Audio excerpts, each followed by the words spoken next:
Welcome to another episode of The Impact of AI, sponsored by AI Time Journal and supported by WILDA, Women Leaders in Data and Artificial Intelligence. Each week, we explore how AI and cognitive technologies impact us daily, both professionally and personally. For those of you whom I've not met yet, my name's Melissa Drew, and I will be your host for this week's podcast. Each week, we discuss how the impact of AI affects us both personally and professionally. And today we are fortunate enough to have somebody in the judicial branch of the Arizona Maricopa County.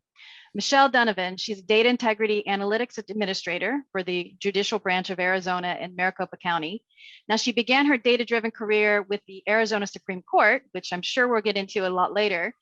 But at Maricopa County today, she serves as the research manager, business analyst director, and now leads adult probation, juvenile probation, and superior court data analyst teams. Welcome. Thank you for having me, Melissa. Oh, this is going to be great because I don't think we often think about AI in our local court systems. So one of the things before we dive into what you're doing today and how we think AI is going to impact us in the future, we always recognize, because I stalk everybody on LinkedIn now, is that nobody's journey is ever the same. And where you started your beginning of your career path is never where you tend to end up. And what was unique of note about your LinkedIn page is you started with a bachelor's in English and communications, a master's in communications, and then you went on to get a doctorate in philosophy in communications. Mm-hmm. I'm sure there's a story here that helps us understand how you start early in your career with the communications component, and then now you're in the data component side. Absolutely. So I started my master's program with a thesis idea already. I knew exactly what I wanted to do my thesis topic on, and got through my coursework. I talked to my advisor and I told him what I wanted to do. And he said, that is a dissertation topic. You will never get out of here if you do that. So I thought, well, I guess I have to go get a doctorate then. And that doctorate program then led me to answering that burning question that I had. And it was in the space of child abuse and adult communication behaviors, and how those formative experiences in childhood really impact the behaviors that we have throughout our lives and our attitudes towards certain behaviors as well. And so about a semester into my doctoral program, I realized that academia is not really where I wanted to stay. It's, we're all interested in doing a lot and in being very impactful in our communities. But I felt like with a dissertation topic like that, I could probably have more of an impact somewhere else. Mm-hmm. So when I graduated, I was really just looking for research jobs. And in retrospect, I probably should have been using different terms, right? I should have been looking for business intelligence analyst, or maybe I could be looking for data science or something like that. It was getting started at that time. It wasn't super prevalent, but it was out there. But I didn't know any better. There wasn't much on my in my world to guide me as far as what kinds of jobs to be looking for. So I looked for research, and that's where I found a position that was looking specifically at data and research around the dependent children in Arizona. Those are the children that are in the court's care and are often in foster care.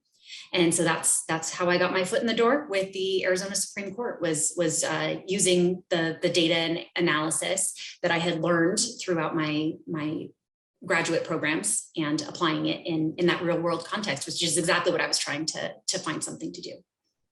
In your current job at the Superior Court of Arizona in Maricopa County, you are the analytics director.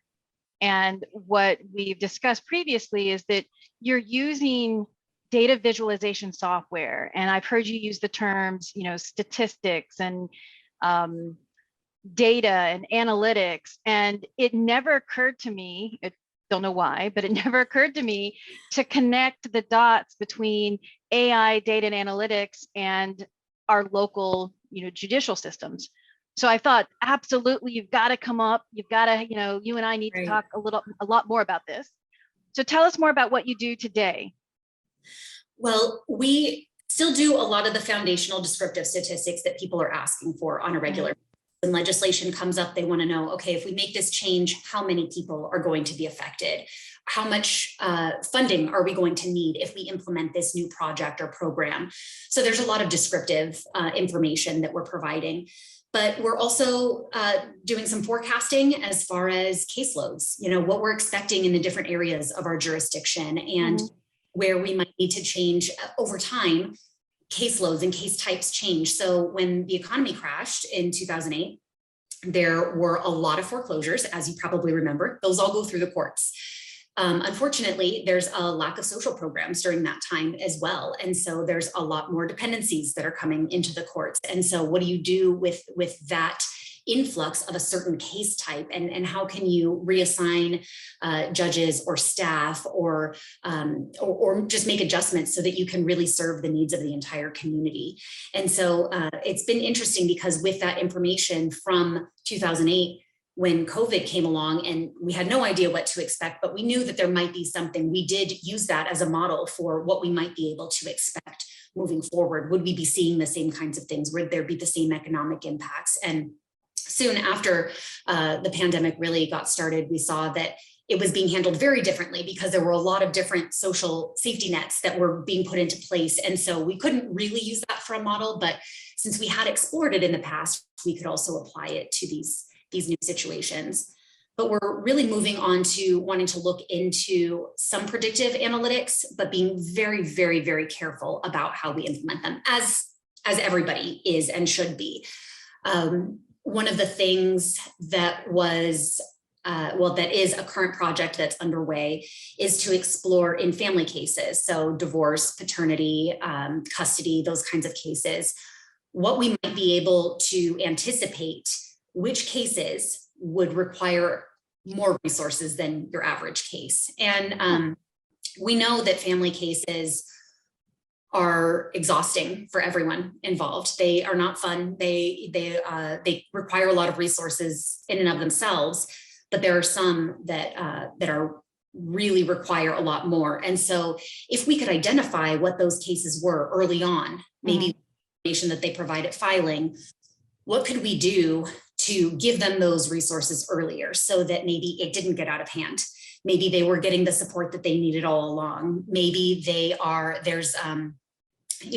there's more oversight or interventions or, more frequent check-ins to make sure that they are being handled so that in the end, the constituents get more of what they need. The people who are filing the paperwork, they get what they need. And maybe they don't have to come back as often. That's one of the things that we look at as far as the end variable that we're trying to predict is which cases are going to come back a lot of times after there's been a decision made on the case, but maybe they're not happy with it, or maybe it doesn't actually meet their needs, or they didn't consider all of the different things that would happen in their lives over the next 10 years while their children are still growing. And or 15 years or 18 years as their children are getting bigger. And so that's one really exciting opportunity that if we can demonstrate some movement where that's concerned, we might be able to apply that same mentality to other case types and see what other variables might help us to expect which cases need more support at the beginning. So I'm thinking that if the predictive analytics you're working through can help reallocate resources and better understand the complexity of those cases, then wouldn't some of the indirect results also be better scheduling, better time to schedule, capacity ratios, which could potentially mean more cases on the docket, getting through more cases per year? Have you started to see something similar? That's a great question. And that is something that we're looking at. One thing that I will say is all of our analytics are a little bit complicated because not one of them focuses on money. So we don't have that very clear output of, well, this many dollars, or this can gain us this many dollars. That's never part of our equation. And so we have to be really creative about what we are trying to anticipate or what we are trying to improve about the whole process. But that's absolutely part of the expectation. So in addition to the number of post-decree petitions that we're looking at, which are, how many times people come back after a judicial decision has already been made. Mhm. Another that we're looking at is the number of days that it takes to get to that initial decision. And so when you look at things like if one or both parents have attorneys, does that make it faster or longer to get through the process? And whether it's faster or longer, how many judicial resources are really being handled? How many do you have to have more hearings because people need a little bit more guidance, or they don't quite understand what's going on, or they may not have realized that they needed to file this form? The legal system is complicated. That's why people go to law school, because there's a lot of movement to it. And so trying to figure out if that is the piece that is maybe a bottleneck in the whole system, but we know that well over 90% of our family cases have at least one underrepresented party or self-represented party, then what can we do? What can we do about that? And so that's one piece of it. Another thing that there has been research done, and we're trying to figure out how we can incorporate that into some of these efficiencies and also increased quality, because it's not just about turning people in and out. We also want to make sure that when they get to that endpoint, that they have the quality product that we are providing, which is a decision. And so part of that is also how many judges end up having to touch the case. When you've got something very near and dear to your heart, your own family, there's a lot of other things, your freedom, right? When you have these things that are so impactful to you, what do you want? What is the impact of having multiple judges that are making decisions throughout the life of the case versus one who really gets to know and understand the nuances of a particular case? Mm-hmm. I understand that a lot of the work that you're doing, some of the KPIs, the key performance indicators, is how much work hours were saved. Mm-hmm. So I see that a lot. Through automation, we've been able to save X amount of work hours. We've been able to increase the accuracy and the confidence of the data, which is making the better informed decisions. As an indirect product of all that, how are you just taking all those hours that you've saved and now you're just doing more work? I'm curious, because I'm just really curious by that. Yeah. Yeah, no, that's a great question, because it is a little bit dangerous to say, wait, we saved all this time. So do we have people that are sitting around doing nothing?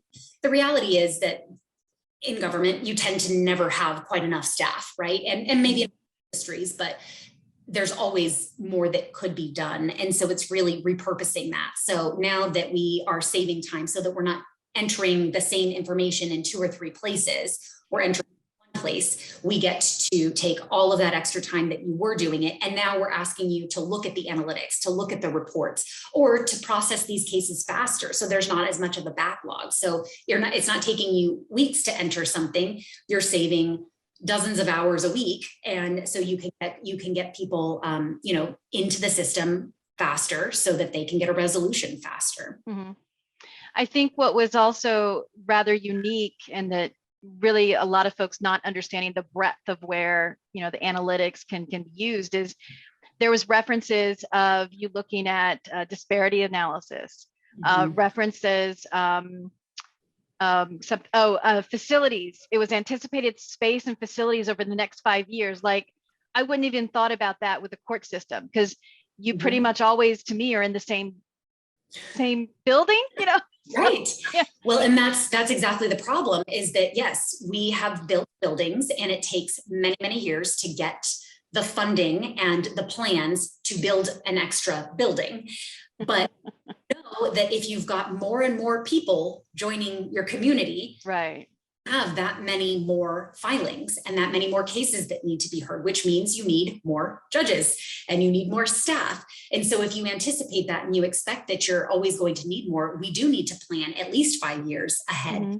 What is the space? What will the space needs be? Because we can't wait until they're already there, or else, even if the governor says, okay, fine, we'll give you this many more judges and I'm going to appoint them and you've got this much, more work, we don't have a place to put them. And it's not just about finding an office, right? You can't just say, oh, go be remote. You've got, if you have to be in a courtroom. It has to be outfitted with technology that will help you to share exhibits, that will help you to make sure that interpreters have all of the the equipment that they need, Mhm.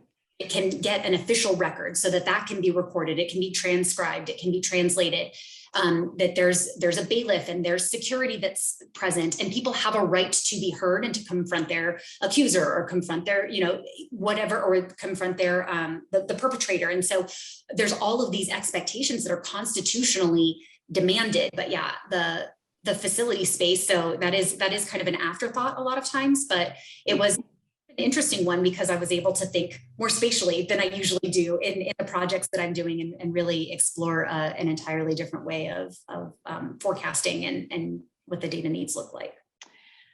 It sounds like all your data needs is really supporting the business case so that you can get these decisions made. My guess is that because you didn't have some of these, cognitive technologies 5 years ago, is it safe for me to assume that you're able to build these business cases with a much stronger impact? And are you finding as a result, you're getting more action than maybe you were 5 years ago? That's a great question. So we have made a concerted effort to iterate and to make sure that we're always, making progress of some sort. But we deal with the same things that it sounds like a lot of other organizations are dealing with too, as far as data quality. So you have this amazing product and you want to share with people the insights that you've gleaned, and maybe they don't trust the data. So then you have to go back and figure out why they don't trust the data and figure out how we can up and how we can make those improvements. And so it's been slower than I would like, because I'm impatient and I would like to see all of these things implemented. But it has. So yes, absolutely. So the short answer to your question is yes, we are definitely seeing more use of the data and data-driven decision making. We still have a long way to go. I'd really like to see a lot more reliance on the data, and a lot more, some of those more inferential statistics and questions being asked about, is this effective? Not just tell me how many of these people graduated drug court, or how many people completed their requirements for veterans court. Like, those are important questions, but what I want to know is, I want to be able to do those analyses that say, is this better than if they hadn't gone through that program? Is it more impactful? And even though the most important thing is how it affects our individual people's lives and who are on the other end of those decisions in the courtroom, does it also help us, like you said earlier, to make sure that they get what they need the first time around? And so we're not relitigating something over and over. You just recently centralized 3 teams to create a data integrity analytics department. Yes. I'd love to hear more about that. Yes, this department is something that I've been thinking about and talking to leadership about for quite a while. There's been 2 other teams. I was originally with the Superior Court team, and there's 2 other research teams, one in adult probation and one in juvenile probation. And occasionally we would have an opportunity to collaborate or work together. And it was so interesting that 2 other groups that were ultimately in the same organization would have vastly different resources and vastly different approaches to the same questions. And it was interesting because there wasn't any one clear winner of all 3 of them as far as the number of resources or the type of responsibilities that they even had. And so it was my goal to bring everybody together so that we could collaborate and support each other a little bit more. When you've got a team that's maybe only half a dozen people, it's really hard to argue for a lot of the resources that we need as far as training and software, and to be able to demonstrate the huge impacts that we have. And so by bringing everybody together, we were able to make some of those things more consistent and streamlined. And one of the coolest things that we were able to do, well, there have been quite a few things, but one of the things is something that you touched on earlier, is the disparity analysis that we did. And there were very discrete decision points that we were evaluating. And so these aren't decision points that just anybody can make. It's individual people within the organization that are making a decision about a case. And so there are some that were in adult probation and some that were in juvenile probation and some that were in superior court. And historically, we would have just done all three of those entirely independently. But what we were able to do was come together and really discuss and brainstorm the right way to move forward with that analysis and to make sure that we were doing it consistently, that one person wasn't going to go way far into the weeds and one person was going to keep it high level so that we could build the support. And, there's just a different strategy. And so to come together and really be able to think through all of those different strategies about what is the way that we can get the best long-term support so that we can really get to that end goal that we're really, really looking for. We were able to come together and do that. And then when we presented, we were also able to capitalize on, we've got one amazing visualization expert in one of the departments. And that person was able to share some thoughts about, well, this is how I'm going to do it. And the others would say, well, I can't really do it that way. But we were able to really dig down and say, okay, but how do we make it similar? So that as the viewer, the audience, the person who's got to make the decision about whether or not there is a disparity, it's very clear to them. And they don't have to cognitively have that load, that extra load of, well, this one is set up like this and this one is set up like that. If we can bring it all together as one holistic approach, you can really see patterns across the entire organization and across the entire justice system. And you can quickly see the similarities that we're seeing from one decision point to another. And so that's been something that has really helped us and demonstrated really the broad value that we bring, being a larger group and community, that we can really support each other and give each other feedback and work through problems and ideas that, even though it was there before, we all existed before, we just didn't take advantage of that because we didn't necessarily feel that we had the authority to make those decisions. Mm-hmm. But we are all together, we really can make those cohesive and comprehensive moves toward that larger goal. I mentioned the disparity analysis in combination with the internal department that you've developed for primarily a couple different reasons. So long time ago, I was asked to be a part of a diversity disparity for a state. Hired an external, consultant to come in and pull all that data together and do that kind of, analysis. And what was interesting is you're building that internally. So could I make an assumption that because you're building this internally and you're having that expertise and the data sitting right there, and this is something that you're doing over and over again, you would have less need to go out and hire a consultant to come in and do that, right? Which is good, yeah? Right, yeah. Absolutely. That is definitely, capacity building is one of our biggest goals with bringing these three teams together, is to say, let's show you what's possible. And when we work together, we can. Mm-hmm. Working individually and everything is very, very one-off, right? There's a million little projects, but if we come together, we can really create this bigger project and this bigger output. One thing that it's actually enabling us to do is to attract more universities who want to help us with that research. And so by saying, we've actually got data from all three departments that we can come together and we can show how they all work together. It's bringing a lot more interest to provide kind of free support for us. We're not bringing consultants. They want access to this information and they want to be able to get to the bottom of it.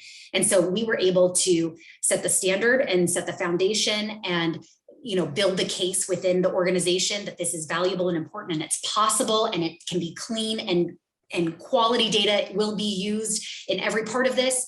And then say, and we will keep our fingers on the pulse of that, but maybe we could get some extra help that we don't have to burden the taxpayers with, an entire other team. Because ultimately what we saw was that project alone could have an ongoing 3 to 4 person research team. And they never do anything else. And it would be so important and so valuable to everybody involved just to keep people aware of what's happening, even without actually doing anything about it, just to be able to continue to collect. And as policies change, as legislation changes, to make sure to adjust all of those models, to make sure that they're taking all of those things into consideration. And so this way has helped us to garner even bigger and better partnerships as well. See, now I'm thinking, I got my procurement hat on. You might want to consider a cost benefit analysis so that you could show how much money you're saving by not going externally. I'm just thinking of you. Yeah. I love it. No, I love it. I'm writing it down. I know that when folks get together in conferences, we have conferences for consultants, conferences for marketing, conferences for the government, conferences are what, you and your, when you talk to your groups in other counties and other states, are you finding that where you are is at the head of the curve compared to what maybe some of the, like, you're forward thinking, you're more progressive? Because what I'm hearing so far is that that's where I'm placing you at the moment. I'm just curious how you compare yourself with your peers. So I love that question. Maricopa County is the 4th largest judicial district in the country. So we are actually bigger than 26 states population wise. And so we're pretty big in and of ourselves. So when we go to conferences, people know who Maricopa County is. We're not secret, where there's a huge, group of us most of the time when we go to these conferences. And there are a few other big players in that space as far as analytics goes, but not a lot, because Maricopa County Superior Court might be the 4th largest general jurisdiction court, but there are thousands of municipal courts that don't have any research team. There's not a single person who's researching it. They may have their state oversight authority, usually called an AOC, an Administrative Office of Courts. They might be responsible for collecting compliance metrics and statistics, just really usually descriptive statistics on how many are coming in, how many are going out, that kind of thing. There are a handful of other players in that space, but not too many. I would say that there's 1 or 2 that are more technologically advanced, but I don't know anybody else who's doing like the disparity analysis that we're doing. I haven't talked to anybody else who's really comfortable doing those predictive analyses just yet. We've talked a lot about what you're doing today, how you've built where you are, some of the projects that you've been able to accomplish, the statistics. Where do you want to go in say 2-3 years from now? How do you want to take this data and analytics and this AI cognitive, technology focused group that you're building, and what do you want to accomplish next? Oh my gosh, there's so much. 2 or 3 years. I can see that. I can see it in your eyes. Yeah. Yes. So I would really like to take that predictive analytics for those high resource cases. I'd like to take it in, 10 steps further. I'd like it to be in every one of the court spaces. And I'd like there to be very easy tools for people to use and understand, to know which one of those cases is going to be a high resource case. We have to, that's one of those areas where AI comes in, and we have to be very careful with it. We're regularly reminded of that, what was it? The Tom Cruise movie, Minority Report. Yeah, I love that. Yeah, but they predicted who would go to jail, and then they just threw him in jail. And that's not at all what we want to do. We want to be very, very careful that we are never, ever, ever moving down that path. And, there have been organizations that have come to us and said, we can help you with your release decisions. From, when people come in and they have an initial appearance, they are seen in front of a judge, they get to see what they are being charged with. And then there is, they either get a bond or they're released on their own recognizance. So I would like to be part of what says this is the range of typical responses, but we would never make a decision without a human judge that really makes the decision. It would be part of that decision-making model.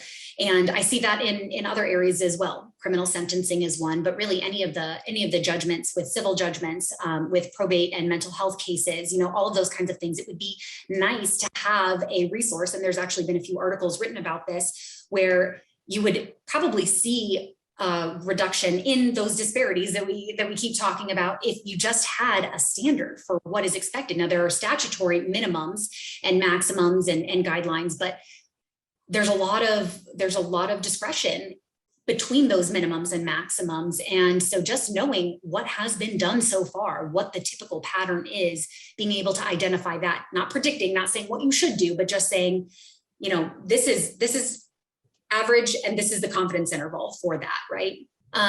Some other things that I would like to see in this space are really a lot more program evaluation to see how many people, to incorporate those cost benefit analysis and the return on investment, and to see how many of those are really, really forcing a definition of what is success. What does that look like? And let's go ahead and measure it and make sure that we're working toward that success and make tweaks along the way.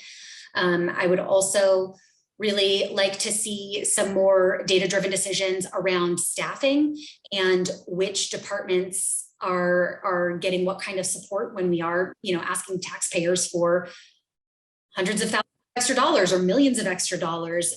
Can we back that up with numbers and as well as that narrative that is really important to, the intuition really has to work together. It's not just numbers or just intuition. They really have to come together in the court space so that we are making a fully informed decision. So you've got a good journey ahead of you. Yeah. Mm-hmm. Yeah. Right. Yeah. Hey, just as a side note for those listening, Michelle referenced the movie Minority Report. And if you guys go and see it, we're just connecting the dots. What you see in Minority Report is not what Michelle is doing. No, I want to make sure that we're clearly, articulating that, because now a whole bunch of people are going to go watch it and they're going to think, wait, Michelle said this is what they're doing? Oh, no. Yeah, no. No. Just want to clarify that. Yeah. As we start to wrap up our conversation today, do you have any lessons learned or any thoughts? I have a lot of lessons learned. I definitely, one thing that I've just realized is that my journey has been very self-taught. There's not a lot of chief data officers in the government space. There's not a lot of leadership within that government space. And so everything has been a lot of trial and error for me. And there's a fine balance between taking the time to explain everything that you're doing and also just hoping that people trust what you're doing. You don't want to be condescending. You don't want to bore people, but really finding that sweet spot and really just asking people, what kind of information do you want or what would make you comfortable for us to be able to move forward with this? Being very clear about the analyses that we run as well, that our end user is aware of the question they are asking and what action they're going to take on that. I am often in a position of saying, we want you to be informed, but we're not here for entertainment per se, right? It's not just like, oh, that's interesting, and then I'm going to move on with my life. What action are you actually to take as a result of the analysis that we are doing? What will actually change because of this? And so really, really keeping it action oriented, I think would be something else that I wish I had been able to articulate better early on. Specifically, you mentioned within your journey that it's self-taught, and I wanted to kind of focus on that first before we leave. Early on in your career, yeah, there were some people, doing data science type work, but chief data officer wasn't there. A formalized role of data science really wasn't there. A lot of the things that you were doing with these groups were a bunch of people working together. I mean, I think I just want to clearly, focus on that a little bit more, because I think nowadays, I just read recently, there is now a chief data officer certification program that's a year long at one of these top 20 schools. I think it's Carnegie Mellon. Is it? I thought it was, but I wasn't sure. Yeah. I saw that. That looks so exciting. And I know I want to go do it. I thought the same thing. When I saw it, I was like, can I do that? Is it remote? Does it fit into my schedule? I don't think it does, but yeah, I would love to see what they have to say. And it has been a little bit lonely. So probably bringing these three groups together into the one larger group was a little self-serving, because I wanted to be able to really work with these other leaders who had been in the space for quite a while. And I can definitely see it in the tenure that I've had, that data is taking on a very different role than it ever would have before. And I'm happy to be part of moving that forward. But I want more. I definitely want to see even more focus on what data can do and what value it can really provide. And I've been looking for a lot of that subject matter expertise as far as the courts are concerned and what needs they are facing. And in the last year or so, I've really started focusing more on the analytics space and what the technology is right now that is available, and how do you really build that data culture, and what kind of support do you need, and what kind of technologies are available for visualization, and warehousing and data fabrics. And so really diving deep into the analytics space has been really interesting, and there's a whole new group of leaders to follow now. And so I'll give a little plug for Wilda, just being able to meet so many people that really have great insights and have already fought those fights. So you could just reach out to them and find out, well, how did you fix this? Or what do you think of this problem? And there's really just a wealth of knowledge out there that maybe I don't have in my own organization for myself. I am that leader for others, and I'm glad to be that leader, but to know that even outside of my organization, I've got a group of people that I can reach out to, and that knowledge can trickle down to the rest of my team is really exciting. I would be very interested, because I think, as you've talked about your journey, you've done a lot in a period of time, but just listening to you now, I'm thinking that in a year from now, you're going to be doubling your journey. Your journey is going to go so much faster. You're going to get so much further ahead in this next year than say you've been able to do in the last 3 years.